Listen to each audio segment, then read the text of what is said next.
Right. I will see. Okay, we are done. You got it. یه خود فقط دوربینتون رو باز کنیم بیاریم پایین تر. عوض میخوام. مرسی. این هست درسته؟ خیلی عالی. مرسی.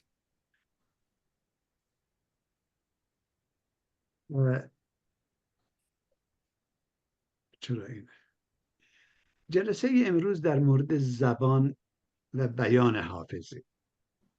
فرق است بین زبان و بیان. یک نفر صحبت میکنه ولی روشن صحبت میکنه، یعنی بیانش بسیار بسیار قراست ولی کلماتش بسیار بسیار ساده است، ولی زبانش ساده است. و بعضی ها زبانشون پیچیده است، واژه هایی که به کار میبرن واژه های روزمره و بازاری نیست. در نتیجه حافظ، ما اینجا بررسی میکنیم زبان حافظ و بیان حافظ. این 50 خورده اسلایده که در اصل 100 تا اسلاید بوده. به اشاره دوست عزیزی که اینجا هم هستن و از محبتشون ممنونم، گفت آقا این رو یک کمی کوتاه‌ترش کنید. ما کوتاه‌ترش کردیم آقا. حالا تا ببینیم به کجا میرسیم. شعر حافظ همیشه بحث انگیزه. استاد یزدانفر گفتن شما در مورد حافظ صحبتی نکردید. گفت برای اینکه جاده حافظ لغزنده است و هر کسی برای کشف شعر حافظ تو این جاده، تو این راه رفته، لغزیده. و من در این جا از خود حافظ کمک میگیرم و این در کتابی که من در مورد خوانش حافظ هم نوشتم همین را اشاره کردم. دیوان حافظ.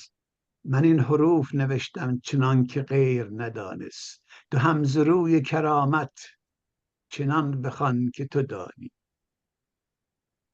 یکیست ترکی و تازی در این معامله حافظ، حدیث عشق بیان کن بدان زبان که تو دانی.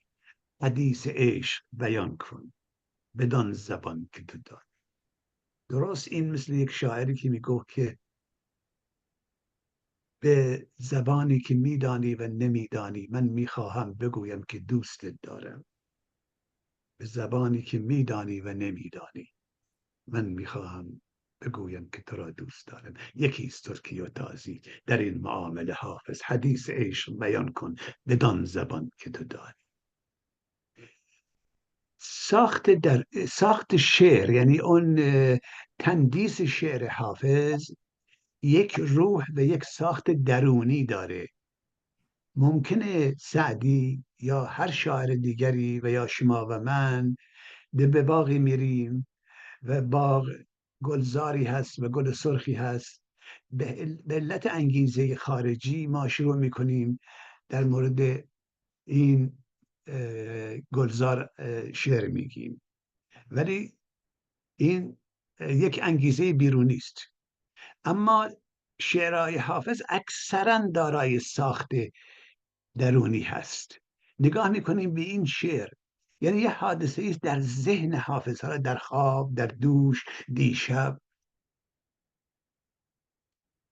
دوش در حلقه ما قصه گیسوی تو بود، دیشب بود، دیروز دمدمای صبح. و نگاه به این شعر کن، ندای عشق تو دیشب درون دادند، ندای عشق تو دیشب درون دادند، فضای سینه حافظ هنوز پر ز صداست.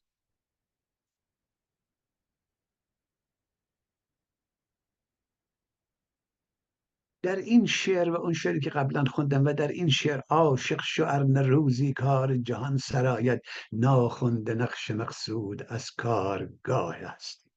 در این شعر موسیقی هست، کلام هست، مفهوم هست، مضمون هست، معنا هست، لفظ هست. و در این تندیس حافظ عاشق شدن، کار جهان سرآید، نقش مقصود، کارگاه هستی را در این تندیس به صورت یک هماهنگی، به صورت یک مهندس، یعنی کار او یک کار مهندسی است، که این کلمات را در کنار هم به این زیبایی چیده.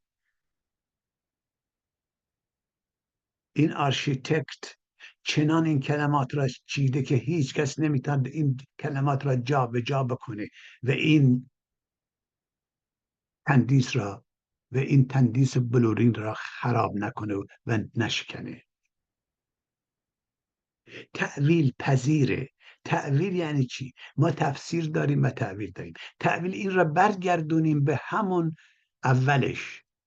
حافظ یه چیزی میبینه، دوش در حلقه ما قصه گیسوی تو بود، دوش می آمد و رخسار برافروخته بود.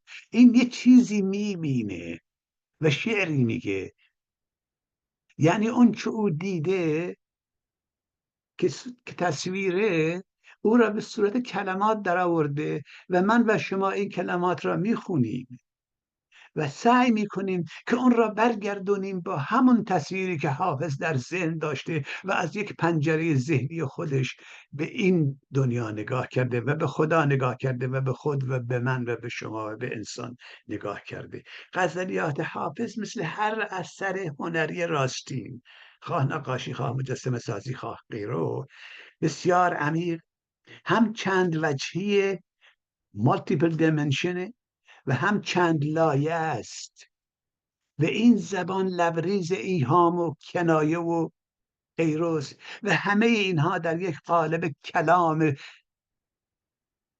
زیبای ریخته شده، آرایش یافته شده. در نتیجه این چنین اثری عمیق و چند وجهی و چند لایه مسلماً تعبیرهای مختلفی داره. من و شما و 10 نفر دیگه اگر یک شعر را بخونیم برداشت‌های متفاوتی از اون شعر خواهیم داشت، برای اینکه این شعر چند لایه است. من یه لایه‌ای می‌بینم، شما یه لایه‌ای می‌بینید. من از یک زاویه‌ای به این شعر حافظ نگاه کردم، شما از یه زاویه دیگه نگاه کردید. به این ترتیب تأویل پذیر هست این شعر. شعر تفکیک ناپذیره. شعر حافظ در کلیتش زیباست، ولی اگر شما مثل همونطوری که من در ابتدایی معلم از من میپرسید این توانا بود هر که دانا بود، این را تفکیک بکن، میگفتم توانا بود آقا یعنی توانا بود زدانش، یعنی زدانش دل پیر برنا بود. من فکر میکردم که با این تفکیک ها میتونم به روح و شعر این شعر برسم. اینطوری نیست. هر زبان و هر بیان در هر شکل و هر صورتی که باشه قابل تجزیه و تفکیک نیست، زیرا این مجموعه یک نوع مغناطیس، یک فیلد مگنتیک فیلد این واژه ها را به هم وصل میکنه که وقتی که شما اینها رو جدا میکنید اون نیروی مغناطیسیش، اون احساسش، اون تأثیرش و تخیلش از بین میره. نهایت شعر حافظ، به ویژه شعر حافظ، تفکیک ناپذیره. در نهایت ما باید به این تندیس بلورین به صورت یک کلیت زیبا نگاه کنیم. دوش در حلقه ما قصه گیسوی تو بود، تا دل شب سخن از سلسله موی تو بود. هم عفا الله صبا کس تو پیامی میداد، ورنه از کس نشنیدیم که از کوی تو بود. کلیه این تندیس زیباست، باید نگاش کرد و لذت برد. و اگر در یک لذت موهومی هم غرق شدید که فبه المراد.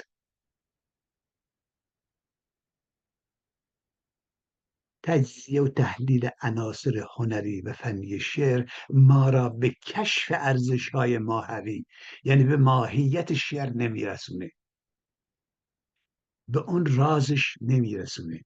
این شعر میگم، به یه مثال میزنم. اشکم احرام توا و حرمت میبندد، گرچه از خون دل ریش دمی ظاهر نیست. این شما چگونه میتونید تجزیه و تحلیلش کنید و به اون روحی که در این جریان پیدا میکنه، در این روحی است که در این اشک، در این این اشک حافظ داره طواف میکنه چی هست. اگر که من میتونم نیم ساعت در مورد این بیت صحبت کنم، اشک محرام طواف حرمت میبندد. خب اشک مال حافظه، ولی این حرم یار کجاست؟ در خودتون فکر کنید که این حرمی که اشک حافظ داره احرام میبنده و میخواد دور این حرم بچرخه و اون حرم حرم یاره، اون حرم کجاست؟ فکر کنید. من میگم و شما میتونید مقایسه کنید با اون چی فکر کردید. اشک محرام طواف حرمت میبندد. حرم یار در چشم حافظ، حرم یار در چشم حافظ، و این اشک دور چشمش، دور مردمک چشم میچرخه. دنبال حرم جای دیگه نگردید. شعر حافظ بیش از هر شعر دیگر فارسی غیر قابل ترجمه است، ترجمه پذیر نیست. امروز در محضر دوست عزیز آقای قفاری، بسیار دوست نازنینی، انسان نازنین و فروتنی، هم به انگلیسی شعر میگه و هم به فارسی، یا شعرهای فارسی را به انگلیسی ترجمه میکنه و یا شعرهای انگلیسی را به فارسی ترجمه میکنه. اینجا میبینیم که شعر قابل ترجمه نیست، مخصوصا ترجمه حافظ، شعر حافظ.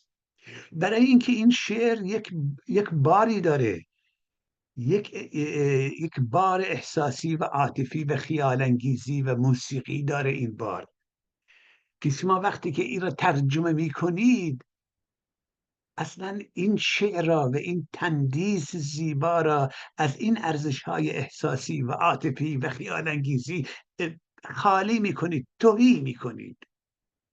چراغ افروز چشم ما نسیم زلف جانان است، مباد این جمع را یارب هم از باد پریشانی. این چگونه شما میتونید به رومانی یا فرانسه تا میاد ببینید در اینجا چقدر زیبا، اضداد، جمع و پریشانی، باد و نسیم.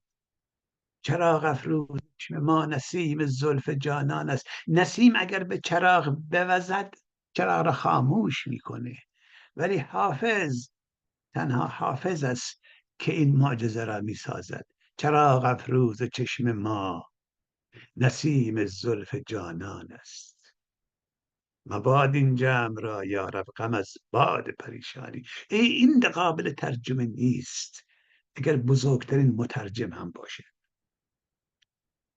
شعر حافظ را هم نمیتوان، به همان دلیلی که در ترجمه گفتیم، نمیتوان به نثر در آورد. رسم عاشق کشی و شیوه شهر آشوبی. ببینید این موسیقی سین و شین در این شعر چندین بار تکرار شده. رسم عاشق کشی و شیوه شهر آشوبی. شما ترجمه کنید چه کارش میتونید بکنید؟ چه کارش میتونید بکنید؟ جامعی بود که بر قامت او دوخته بود. در شعر، به ویژه در شعر این هست، به قول آقای مرتضوی که من وامدار ایشانم در این صحبت ها، در هر شاهکار بزرگی، در هر انسان زیبایی، غیر از لب لعل و خط زنگاری و موی و میان و قد و بالا، اگر یک زن زیبایی میبینی، چنان زیبا هم نیست، ولی در او یک چیزی دوش می آمد و از دور، دوش می آمد و از دور، دوش می آمد و رخسار برافروخته بود، تا کجا باز دل غم زده سوخته بود. این که از بالای بلندی داره، بلندی های شیراز می آمد و حافظ این دیده. دقت می کنید این یک لطیفه نهانی داره، اون همون آن را داره. لطیفه ایست نهانی که عشق از او خیزد، که نام آن نه لب لعل و خط زنگاری است. همه زنها لب لعل و خط زنگاری و موی و میانی و قدی و بالایی و گیسویی دارند، ولی در بعضی ها آن لطیفه نهانی است. در شعر حافظ همچنین هست.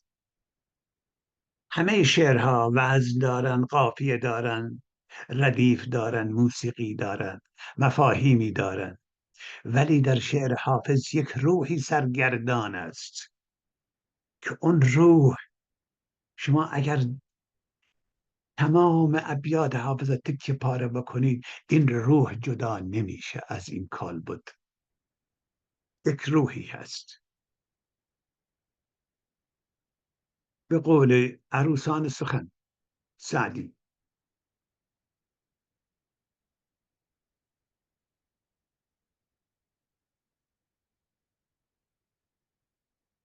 زیباست خداوند سخنه. عروس سخن عرض کرد که لطیف دیشب به سیر اشک خواب. برسیم شاید به افیونش اینجا برسیم برای صرف جویی در وقت. همه شعرا از یک باده‌ای که باده سخن فارسی است، اینا شعر گفتن با استفاده از این باده سخن فارسی، واژه های فارسی. ولی حافظ از همون واژه ها استفاده کرده. حافظ واژه جدیدی نساخته، از همون واژه های فارسی است که بقیه سعدی استفاده کرده، مولانا استفاده کرده، خیام استفاده کرده، از همون باده استفاده کرده. اما در باده شعر حافظ یه افیون هوش ربایی هست. حافظ در این شعرش یه افیونی ریخته که ما را بیش از هر شعر دیگری سرمست میکنه. وقتی شعر او میخوانیم در یک نوع خلسه، در یک نوع لذت موهوم رها میشیم. اون افیون است که ما را مست میکنه، که در شعر حافظ نیست و در شعر دیگران وجود ندارد. چه ره بودی که زد در پرده مطرب، که میرقصند با هم مست و هوشیار. از اون افیون که ساقی در می افکند، حریفان را نه سر ماند و نه دستار. دستار چیزی که به سر میبندند. ببینید، از اون افیون که ساقی در می افکند، این حافظ اون افیون را در این باده ریخت. چه ره بودی که زد در پرده مطرب. ره یه اصطلاح موسیقایی است. ره بغداد، ره حجاز اسم هم داره. در پرده مطرب که میرقصند با هم. به شعر حافظ شیراز میبالند و میرقصند سیه چشمان کشمیری و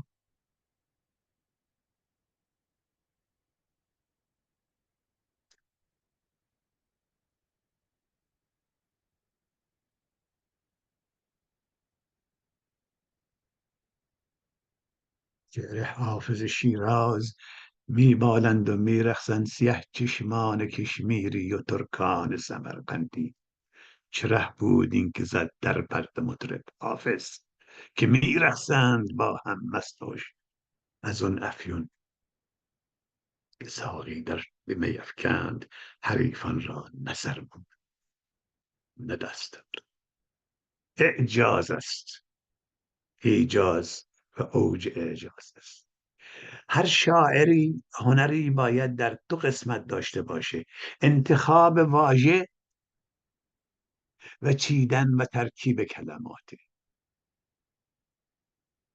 یعنی یک آرشیتکت ساختمان باید مصالح خوب به کار ببره و این مصالح در و پنجره و سقف و دیوار را چنان ترکیب زیبایی میده، چنان دیزاینی درست میکنه که انسان لذت میبره، که اگر همون پنجره و همون در و همون آجر و همون ملات را به من بدند، من یک بیغوله میساختم.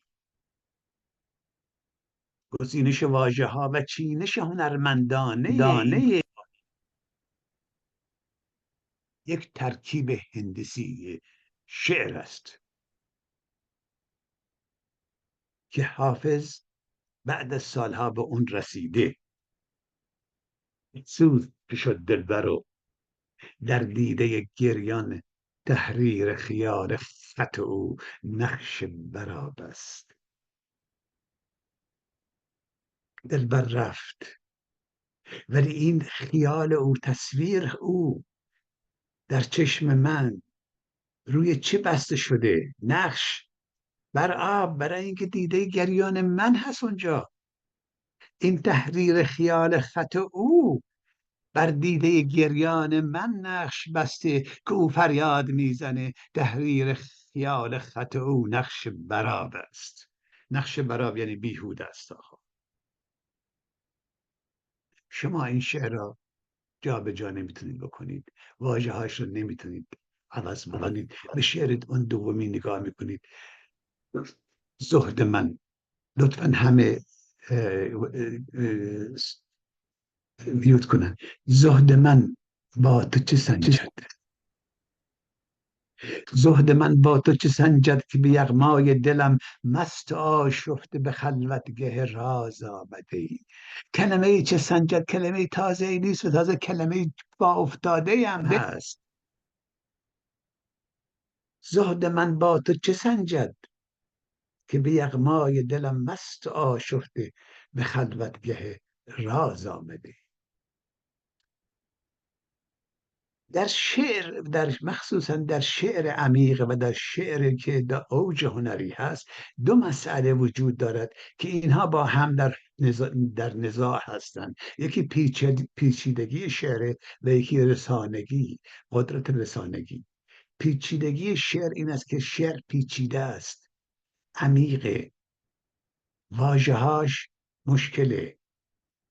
این واژه‌ها در کنار هم به یک هنرمندی و با یک راز و نیازی و رازی و رمزی، اینها در کنار هم چیده شدند.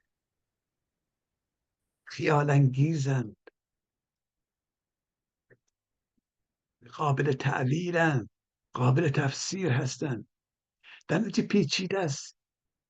این شعر کلمه آخر، مصرع آخر ایا منازل سلما فین سلماکی، این از سید نویسنده بعد نهج البلاغه گرفته، حافظ، این شعر. و من هرچی در دیوان ایشانم گشتم، سید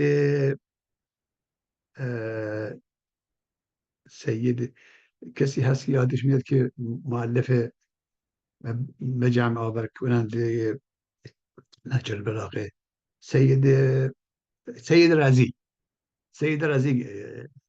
گرفته. میگه کتبت قصت شوقی، داستان شوق خودم را نوشتم. و مدمعی باکی، دمع به معنی اشک، باکی یعنی گریه کننده است. کتبت قصت شوقی و مدمعی باکی، میگه قصه شوق و نیاز و عشقم را بیان کردم و گریه میکردم. بیا که بی تو به جان آمدم ز غمناکی. کتبت قصت شوقی و مدمعی باکی، بیا که بی تو به جان آمدم ز غمناکی. بسا که گفتم از شوق باد و دیده خود، باد و دیده خود گفتم. بسا که گفتم از شوق باد و دیده خود. ایا منازل سلما، ایا منازل سلما فین سلمای. ای منازل سلما، سلمای شما کجاست؟ یک تعبیری از این است که حافظ آمده تو اون ده، تو اون محل آمده و خانه سلما را دیده، ولی سلما در خونه نبوده. بسا گفتم از شوق باد دیده خود. ایا منازل سلما فین سلماکی. من بس شما تصور این میکنید که حافظ ایستاده و به ساختمانی نگاه میکنه که خانه سلماست و فریاد میزنه که ای خانه های سلما، سلما کجاست؟ ولی اینطوری نیست. این شعر یه لایه دیگه داره. منازل سلما چشم حافظه، سلما در چشم حافظه، خانه دیگر نداره، ساختمانی نیست. بسا که گفتم از شوق، مخاطب این حافظ کی بوده؟ بسا که گفتم از شوق با دو دیده خود. دیده حافظ مخاطب صحبت حافظه و به دیدش میگه ایا منازل سلما فین سلماکی، ای خانه های سلما، ای دو دیده من. چرا منازل هست؟ برای اینکه دو دیده است، دو تاست، نه یکی، و الا منزل بود. بسا که گفتم از شوق با دیده خود، یا منازل سلما فین سلماکی. این پیچیدگی زیباست، یکی از عناصر هنری شعره. اما اگر سدی باشه در مقابل رسانگی و اگر بدون هدف در شعر آمده است، انحرافه. پیچیدگی شعر را غنی میکنه، پربار میکنه، پر رمز میکنه، پر خیال انگیز میکنه. ولی اگر صد باشه برای رسانگی درست نیست. و رسانگی چی هست؟ رسانگی ظرفیت شعر و واژه‌هاش و همه چیزهاش این است که پیام را به من خواننده برسانه. یعنی در حال پیچیدگی باید من بتوانم این پیام این شاعر را هم دریابم. اگر اثری از فرط سادگی، بسیار ساده است، یه شعر ساده است، به علی گفت مادرش روزی که بترس و کنار حوض مرو. من تصور میکنم 100 نفر این را بخونن، به سادگی پیام را در میابن که آقا کنار حوض نرو. بسیار ساده است، ولی آیا اونجا روح شعری داره، جوهر شعری داره، پیچیدگی خاصی است که ما را به فکر و اندیشه داره؟ نه.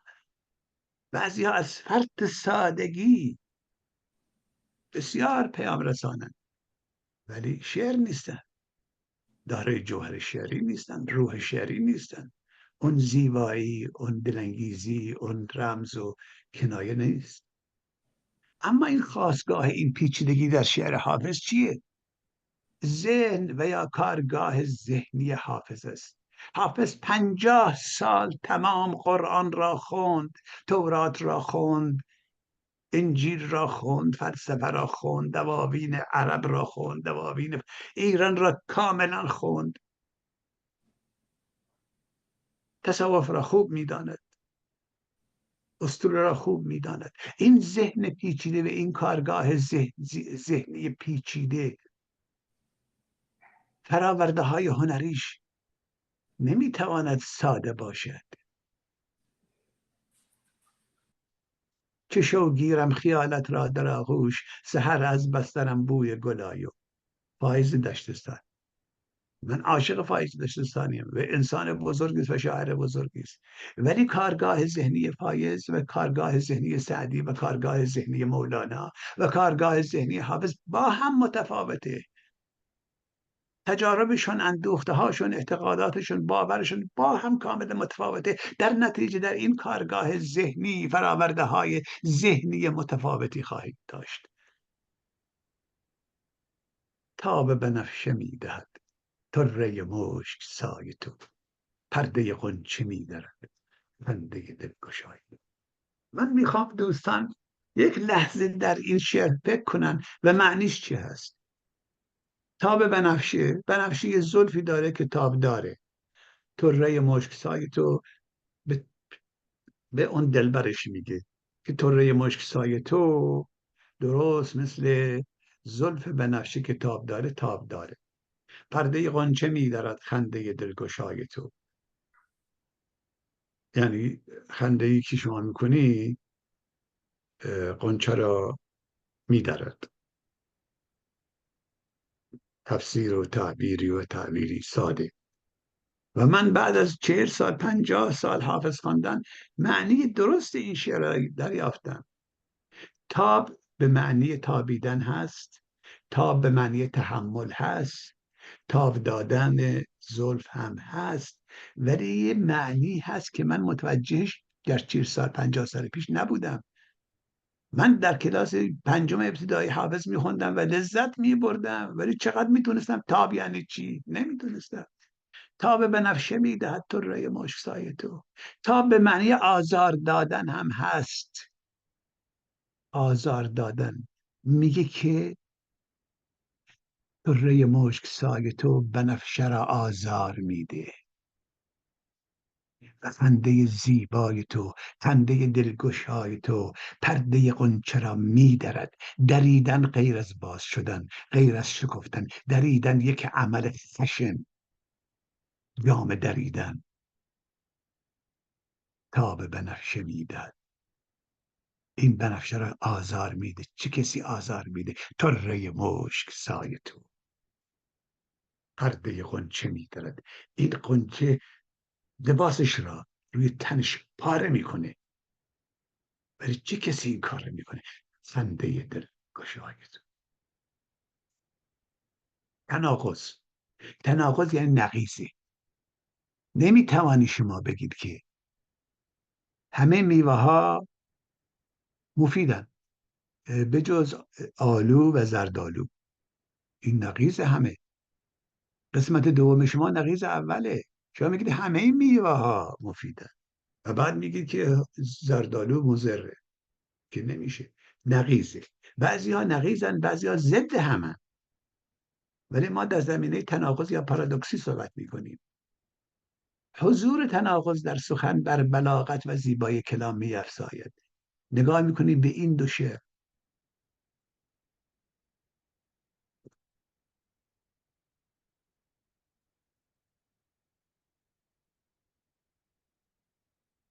یا رب به که شاید گفت این نکته که در عالم رخساره به کس ننمود.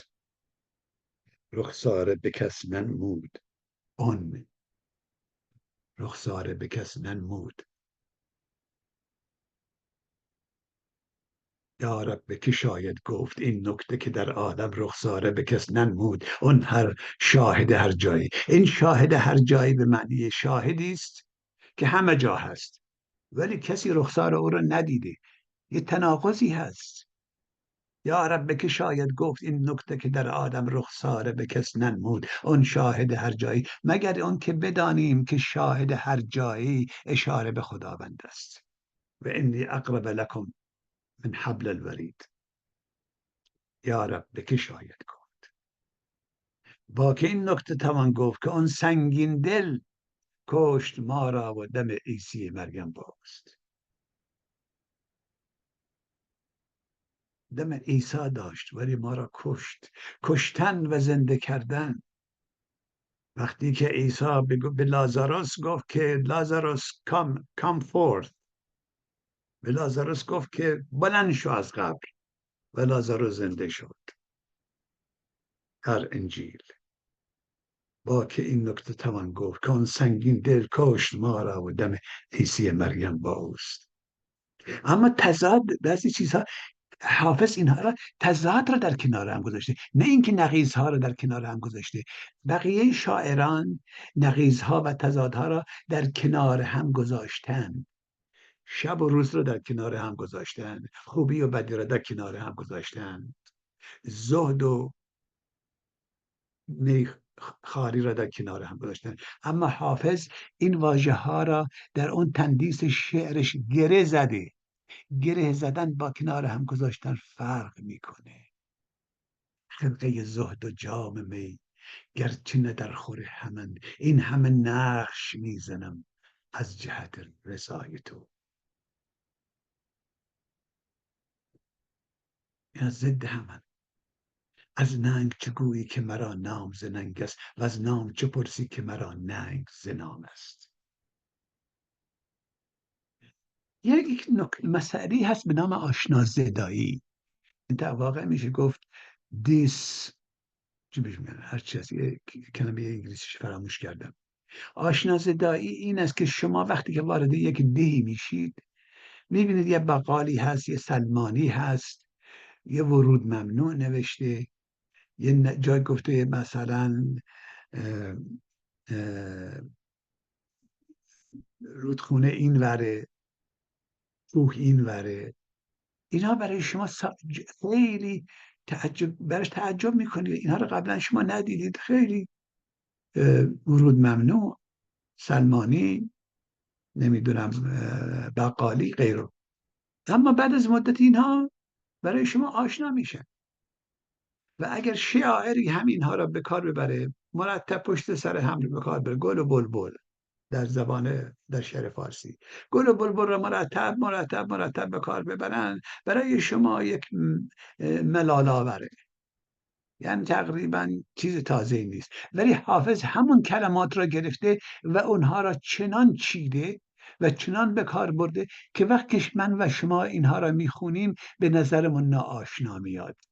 یعنی اون برداشتی که ما از این کلمه داشتیم این را کاملا از بین برده. نمونه میگم، حافظ واژه تازه نساخته. ببینید چند تا شعر اینجا من میارم که مسئله آشنا زدایی رو نشان بده. انان به میکده خواهیم تافت زین مجلس، که وعظ بی عملان واجب است.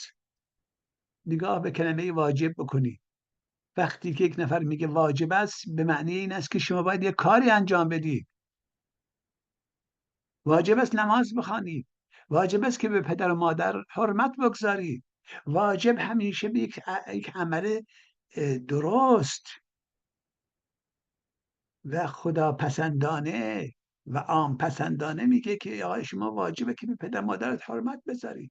ولی حافظ این رو عوض میکنه، کلمه واجب رو از اون خلعتش بیرون میاره، از اون مفهومی که داره و بیرون میاره. انان به میکده خواهیم تافت زین مجلس، که وعظ بی عملان واجب است نشنیدن. میگه واجب است که شما وعظ این واعظان لم یتعظ، این واعظان که عمل نمیکنن شما نشنوید. واجب روزی که چرخ از گل ما کوزه ها کند زنهار. معنی زنهار چی؟ پسر من به شما زنهار میدم که دیگه با اون حسن بیرون نرو، یا زنهار به شما میدم که دیگه این همه تلویزیون تماشا نکن. زنهار یه چیزیست که به شما وارنینگ میدن که نکن. اما حافظ این رو عوض میکنه. روزی که چرخ از گل ما کوزه ها کند زنهار، کاسه سر ما پر شراب. زنهار. ببینید چقدر این تفاوت مصرف برای این.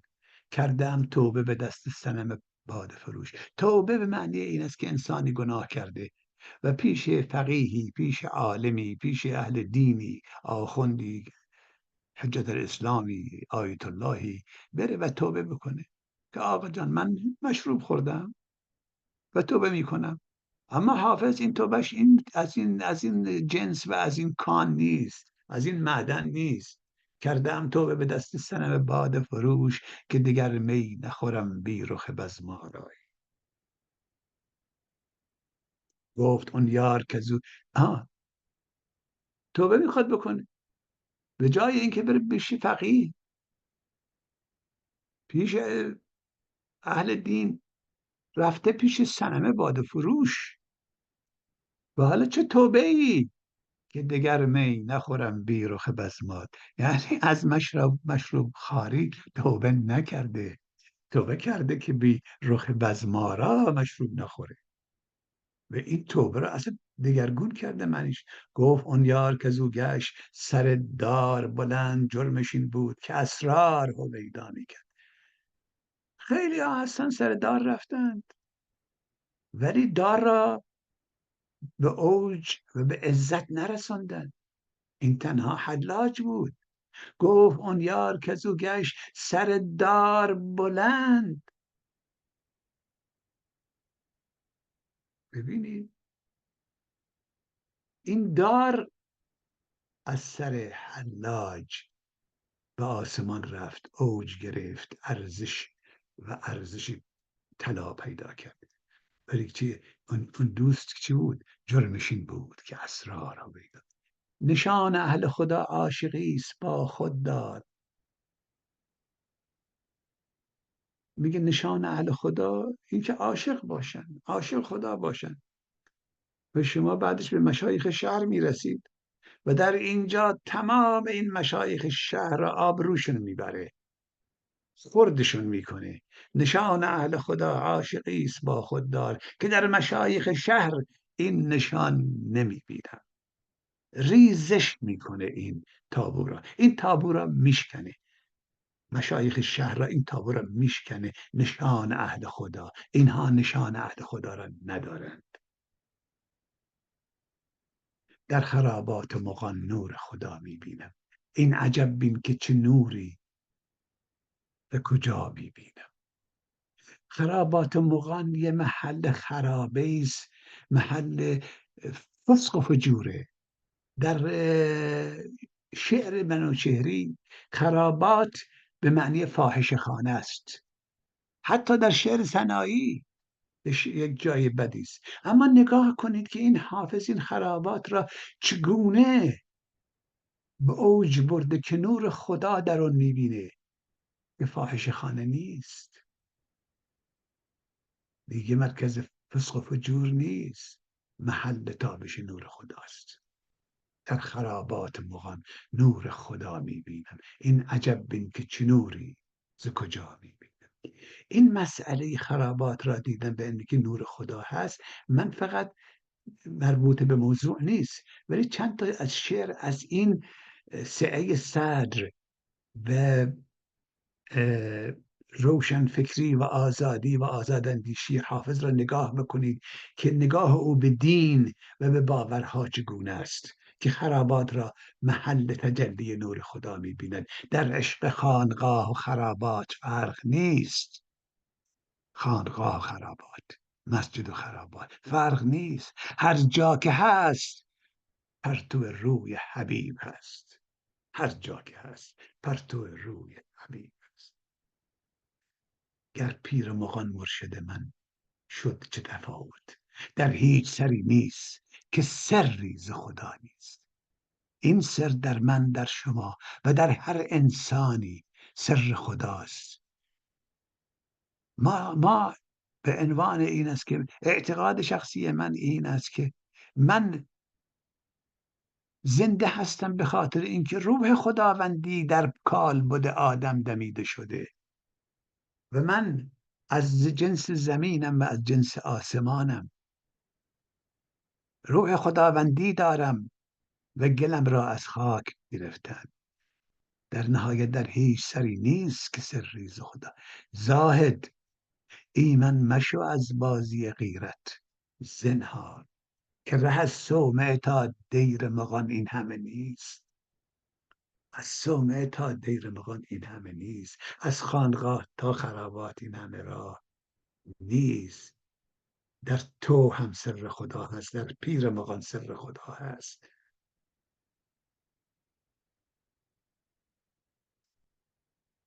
اینها نمونه از گونه حافظ یه واژه‌های شعرهای ساده، واژه‌های ساده را وقتی که جامعه تبرک بیان و زبان حافظ به تن میکنن، مفهوم کاملا عوض میشه. برای به علت زیغ وقت خدمتتون فقط این شعر میخونم. آقای خواجه کرمانی معلم حافظ شعری دارد به نام قند مصری: گر رسد در گفته شیرین من، آب گردد از حیای شعر همچون شکرم. شعر قشنگیه، ولی آب گردد از حیای شعر همچون شکرم. این حافظ از این گرفته، مفهوم را از این گرفته. ولی نگاه میکنیم به حافظ، درست من مثال میزنم، مثل ژاپنیا ماشین را از آمریکایی گرفتن و ماشین های بهتری ساخت. حافظ هم این واژه ها را میگیره از شعرهای سعدی، میگیره از 1000 تا دیوان، 100 تا دیوان، خون 100 دیوان به گردن حافظه، عربی و فارسی. ولی وقتی که میسازه کسی نمیپرسه که شما این آجرها را از کجا آوردید. وقتی که تندیس بلورین میسازه، وقتی که ساختمان باشکوهی میسازه که شما میتوانید از بالای دروازه شیراز اون کاخ را ببینید و آفرین بگید به اون مهندسش، ولی هرگز نمیپرسید که سیمانش را کجا آورده، پنجرش را کجا خریده. نمیپرسید. شما به اون ساختمان پرشکوه نگاه میکنید. از حیای لب شیرین تو ای چشمه نوش، غرق آب و عرق اکنون شکری نیست. ما آب و عرق را قاطی میکنیم، شکر هم میریزیم، آب میشه. ولی این حالا آب و عرق بیدمشکی هرچی هست، عرق بیدمشک و آب و شکر قاطی شده، اینها از خجلت آب میشن وقتی لب شیرین شما رو میبینن. از حیای لب شیرین تو ای چشمه نوش، غرق آب و عرق اکنون شکری نیست که نیست. من تا ساعت 8 جلو میرم و بعد هرچی هم مونده قطع میکنم.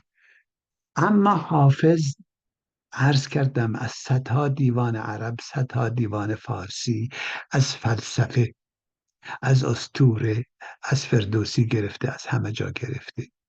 ولی وقتی که شما یک شعر عرفانی میبینید، یک شعر روحانی، باور نکنید، به این باور نرسید که حافظ یک انسان یه عارفه و این شعر عرفانی است، این شعر روحانی است، این شراب طهور است، این شراب پاک است. اینطوری فکر نکنید. حافظ از تمام واژه ها و اصطلاحات اهل تصوف و عرفان و تاریخ و از اسطوره های فردوسی و از فلسفه و ادیان مختلف و مکاتب مختلف، اینها را فعلا ابزار مصالح کار استفاده کرده و شعر خودش را گفته و پیام خودش را رسونده.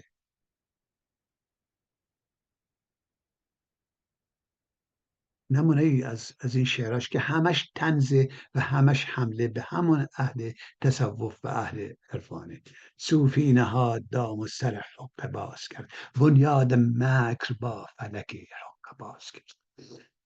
از این اصطلاح صوفی، اون کلمه صوفی که همیشه کلمه مقدسی بوده، حافظ اون را بنیاد مکر با فلک حق باز کرد. این صوفی، اون صوفی که شما او را انسانی پاک میدونید، این بت را شکاند، این تابو را خرد کرد. صوفی نهاد دام و سر حق باز کرد، بنیاد مکر با فلک حق باز کرد. حافظ مکن ملامت رندان که در ازل ما را خدا ز زهد ریا بی نیاز کرد. حافظ رنده و هزاران بار گفت که من رندم. در نهایت وقتی که میگه من رندم، ما را خدا از زهد ریا بی نیاز کرد. این زهد ریا زهد شیخ است و صوفی است.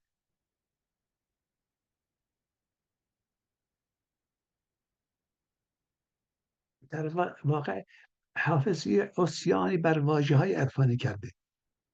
در این شعر نگاه بکنید چقدر عارف که در کنار در تصوف و در عرفان عارف یه موجود بالایی هست. من اگر باده خورم ورنه چه کارم با کس، حافظ راز خودو عارف وقت خیشم. من عارف وقت خیشم، شما اسمتون عارفه باشه. شما خودتون بی خودتون لقب عارف دادید. کی به شما لقب عارف داده؟ خودتون به خودتون دادید. راز درون پرده ز رندان مست پرس، که این حال نیست زاهد عالی مقام را. بت زاهد عالی مقام را میشکند، بت عارف را میشکند، بت صوفی را میشکند. ابزار تابو شکنی است. میخور، اینجا اگر آخرش اینجا میرسه، میخور که صد گناه ز اغیار در حجاب، بهتر ز طاعتی که به روی و ریا کنند. حمله شدید و سرسخت حافظ به روی و ریا و دروغ این اربابان زاهد و واعظان و صوفیان. واعظان که این جلوه در محراب و منبر میکنن، چون به خلوت میروند آن کار دیگر میکنن. اینجا این واعظان لم یتعظ را میخور که شیخ و حافظ و مفتی و محتسب چون نیک بنگری همه تزویر میکنند. حافظ اسم خودش را قاطی این آدمهای ریاکار سالوس ورز کرده. چرا؟ که بعد به او را به زندقه تهمت نزنن، به دار نکشن، نکشنش. خودشم قاطی کرده، گفته من هم مثل شما هستم. آقای دکتر هر جا دوست داشتیم میتونین استاپ بکنین از که من صلاح. اجازه من در حواسم هست. اوکی. میگه میخور که شیخ و حافظ و مفتی و محتسب، چون نیک بنگری همه تزویر میکنه.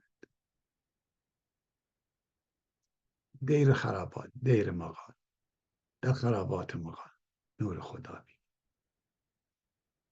میگه مرید پیر مغانم ز من مرنجه شیخ، چرا که وعده تو کردی و او به جا آورد. اون وقت این حافظ رند، این رند که یک موجودی دروغگو و پاچه برمالیده و قرشمال و غیره هست، این را تا مرتبه ولی در تصوف بالاترین و در عرفان و در تصوف بالاترین مقام تصوف رسیدن به ولی هست. حتی قوس و ولی و مرشد و غیر و غیره هست. عارف و اینا دارن. رندان تشنه لب را آبی نمیدهد کس، گویی ولی شناسان رفتند از این ولایت. حافظ از اسطوره ها استفاده کرده. اسطوره آفرینش، اسطوره های دیگر رو من خدمتتون میگم. پیر ما گفت خطا بر قلم سون نرفت، آفرین بر نظر پاک خطا پوشش. حافظ به روشنی میگه مردم در این فراق و در آن پرده راه نیست، یا هست و پرده دار نشانم نمیدهد. حافظ از پشت پرده خبر نداره که در اون پشت پرده چه هست. مردم در این فراق و در آن پرده راه نیست، یا هست و پرده دار نشانم نمیدهد. در شعر دیگری به اعتبار برداشت خودم میگه که به خدا، مخاطب خداست، تو گر خواهی که جاویدان جهان یک سر بیارایی، صبا را گو که بردارد زمانی برقع از رویت. برقع یعنی صورت، چهره بند. میگه صبا اینجا معنی روح الامین جبرئیل. میگه اگر میخوای شما این جهان را زیباتر بکنی برای من که این همه دارم میمیرم از فراغ و اون پشت پرده راه پیدا نمی کنم، تو گر خواهی که جاویدان جهان یک سر بیارایی، صبا را گو که بردارد زمانی برقع از رویت. اسطوره تاریخی. شاه ترکان سخن مدعیان میشنود، شرمی از مظلمه خون سیاوشش باد. این خطاب به شاه شجاع کرده. حالا شاه شجاع که ترک نبوده ولی مادرش ترک بوده و حافظ یه عده‌ای رفتن نمامی و سخنچینی کردن بر علیه حافظ و حافظ در این شعر به شاه شجاع میگه شاه ترکان سخن مدعیان میشنود، شرمی از مظلمه خون سیاوشش باد. از فردوسی استفاده میکنه. خیلی آقای انقطاع کتابی نوشته که حافظ مهرآیینیه، یعنی آفتاب پرسته. حافظ میگه بر دلم گرد ستم هاست، بر دلم، کلمه دل خاطر داشته باشید، بر دلم گرد ستم هاست خدایا مپسند، که مکدر شود آیینه مهرآیینم. کدام آینه مکدر میشه؟ دل من. به این دل من مهرآیینه. با دوستان مروت، با دشمنان مدارا. فرقی است میان خرابات و مسجد و خانقاه نیست. بر دلم گرد ستم هاست خدایا مپسند، که مکدر شود آیینه دلم مهرآیینم. و این را استناد میکنن که این مهرآیینی است. ولی در شعر قبلی اصلا از این شعر اسمی نمیبرن. عابدان آفتاب، یعنی اصل و اعتقادات مهرآیینی است. مهر معنی خورشید. عابدان آفتاب از دلبر ما غافلن. ای ملامت گو خدا را رو مبین، اون رو ببین. این رو ببین اون رو ببین ضرب المثلی است که میگه شما فقط مثلا یه بعد قضیه را دیدی، شما فقط یه قسمتی از موضوع را شناختی. ای ملا مگه خدا را شما نگاه کنید، دلبر ما را هم یه نگاهی بکنید. اما در همین شعر یا در شعر دیگری به باغ تازه کن آیین دین زرتشتی کنون که لاله برافروخت آتش نمرود. خب از آتش نمرود صحبت میکنه که ابراهیم را فکر میکنم، البته از ذهنم رفته، که ابراهیم را میخواست بسوزونه. آیین زرتشتی، خب پس بگیم آقا ایشان هم زرتشتی هم بودن، ایشان با نمرود هم بودن، ایشان هم مهرآیینی بودن، ایشان هم یهودی بودن، ایشان هم کمونیست بودن. نمیشه که. این شعرها ابزار کار حافظه. محتسب شیخ شد و فس خود زیاد بود، قصه ماست که هر سر بازار محتسب را اینجا میشکند و بعد داد میزنه. صحبت حکام ظلمت شبیت داست. وقتی که در بحث این است که حافظ سیاسی ترین شاعر ایرانه، صحبت حکام ظلمت شبیت داست. نور ز خورشید جوی بو که برآید، بود که بیاد. از این شعرها شما در مولانا، در سعدی نمیبینید که ببینید غرور